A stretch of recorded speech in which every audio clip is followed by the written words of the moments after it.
Еліміздегі аса маңызды демократиялық процесс ұлттық гендерлік саясат. Жиында әйелдерге қатысты күш көрсету жағдайларын төмендету, оларға қарсы қысымды жою мәселелері туралы да сөз болды. Гендерлік саясат деген сөз естілсе, мұны феминистік қозғалыс дейтіндер де аз кездеспейді. Оны ерлерді басып, әйелдерді көтеру, шексіз билікке қол жеткізу деп түсінбеуіміз қажет, деді Меруерт Қазбекова.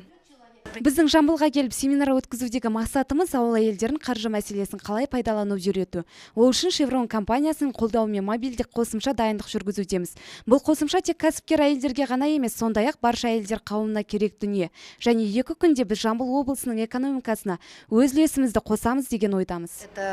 Мәселен, еліміздің әр облысындағы кәсіпкерлер палаталарының тек 2-інің ғана директоры әйел азаматы. Соның бірі Қарлығаш Аралбекова. Облысымызда осыдан 1 жыл бұрын іскер әйелдер кеңесі құрылып, қазірде көптеген жобаларды іске асырып келеді. Әсіресе шалғайдағы елді мекендердегі әйелдерге демеу болып, өз ісін ашуға қолдау да бар. 2014 жылы Жамбылда 2000-нан астам адамға сервистік қызмет көрсетілген. Оның 760-ы нәзік жандылар. Кәсіпкерлер палатасы әр ауданда кәсіпкерлерді қорғайтын, қолдайтын орталықтар бар.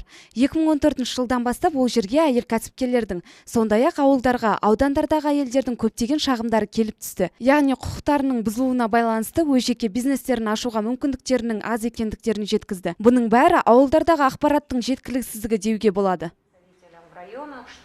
Мемлекеттік қызметтегі орталық және жергілікті атқарушы орындарда жұмыс істейтіндердің 63% әйел. Мәселен, биылғы жылы облыста тіркелген шағын және орта бизнестің жартысы әйел азаматтарына тиесілі. Бүгінде әйел кәсіпкерлерге жалпы әйел азаматтарына мүмкіндік мол. Ендігі міндет қолға алынған қарқынды жобалардың тиімділігін дер кезінде пайдалану. Ақбота Қайнар, Серік Тәжбаев, 77 News.